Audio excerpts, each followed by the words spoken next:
Welcome to training day number 7. So every single day, I'll try to get some training in. I want you to just take a step back for a second. Remove those biases of what training frequency should be in your mind. Remove the thought that you're a powerlifter or a bodybuilder, and therefore powerlifters or bodybuilders must train 4 to 6 times a week. No, I want you to imagine that you are a professional athlete. That your entire career, the main way that you will make money for the rest of your life is in the next 5 years. So when you think of it from that perspective that I have a maximum of 5 years, there's now a clear deadline in your mind. When you have just 5 years or 1,826 days, you need to make the most out of it to ensure that your body holds up for the full 5 years, not just 3 years, not just 4 years. And also how to get better on a daily basis. I guarantee you that there is something you can do today to get better. Right off the bat, you need to know that your vehicle has to be maintained. So doing some sort of prehab work will almost always benefit you.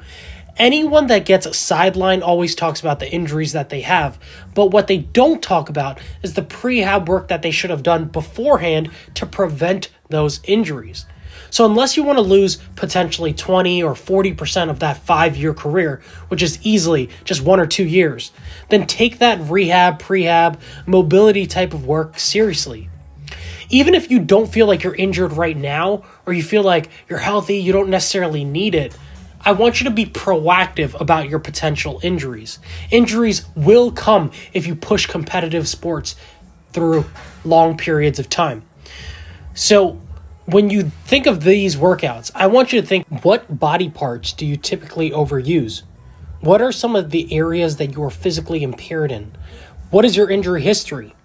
Now that you have those 3 questions in your mind, what are some of the exercises that you can do to ensure that these areas are as healthy as possible, that your injuries are covered, and that you also gain the range of motion that you need in those areas?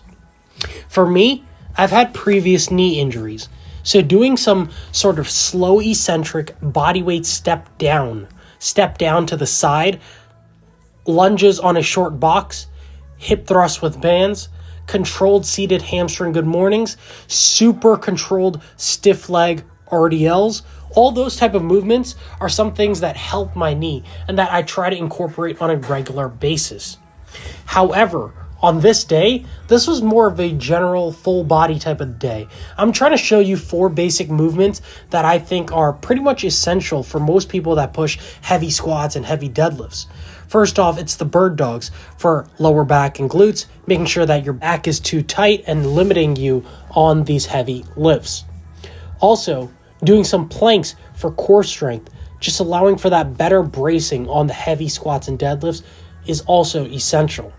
Then we have these shin box get-ups. So these are really good for hip flexors, building abductor strength, and through that, having better knee health. Lastly, it's these Copenhagen side planks for the adductor health. So holding that position really strengthens the inside of your thigh, which tends to get injured pretty frequently if you're someone that does a wider stance on squats or deadlifts. By doing these 4 exercises, there's almost a guarantee that you will be healthier and that they will benefit you than had you not done them. However, don't limit yourself to those exercises. Do what you need to do, not what I need to do. Think of the thought process that I just mentioned before, and then ask yourself, what are the proper exercises that you can do for that? And then the last point I just want to slip in is try to be efficient.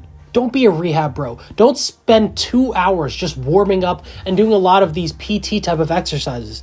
This is not the main workout. This is the injury prevention part of the workout. So spend somewhere like 5 to 30 minutes. I think that's a pretty solid time frame for these type of exercises. Next, we move on to some vanity work. So straight up, I want bigger biceps. I want biceps that fill out the sleeve. And I want you to also be truthful about your goals. I think a lot of times in the gym, we're gaslighted, we're forced onto other people's standards of what you think is impressive and what should actually matter. So therefore, eventually your training changes to where you're prioritizing other movements over training your biceps.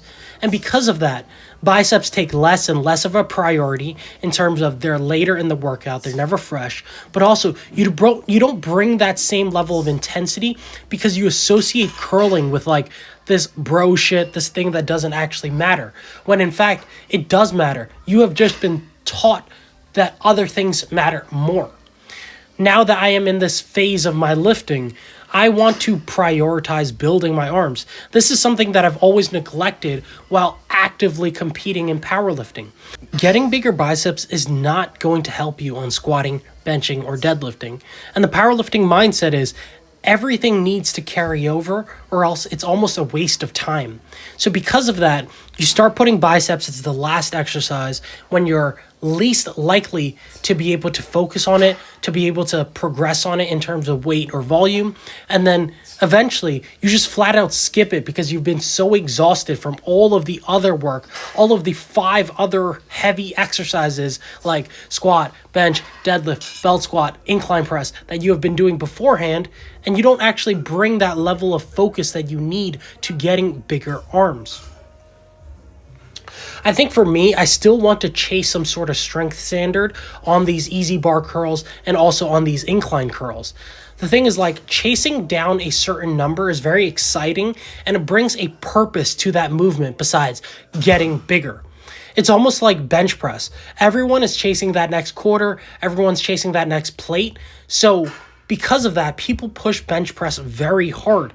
I want to do the same thing with biceps. I want to be like, here's this objective number, say 125 for a set of 10, and I will do everything without compromising the movement to get to 125 for 10. And then very similar things with incline curl. Incline curl is maybe even a better example of this because you really can't cheat.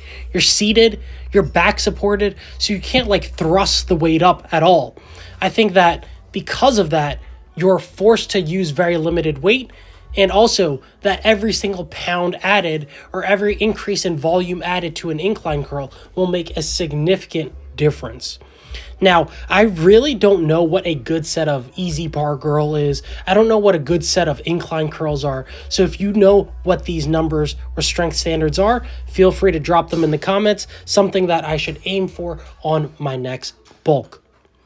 Anyways, this is it for a week of training in 2023, pretty much all while dieting. So I'm very excited to push my first intentional lean bulk in 2024. I haven't done this in years. So I'll talk more about that in a future video. But for now, thank you all for tuning in to a week of my training. All right, thanks for tuning in for a full week of training. And before we go, just a little update on what I look like in 2023. I'm sure that's going to change in 2024, so it'll be good to reflect back on this. These are always embarrassing as hell, so yeah.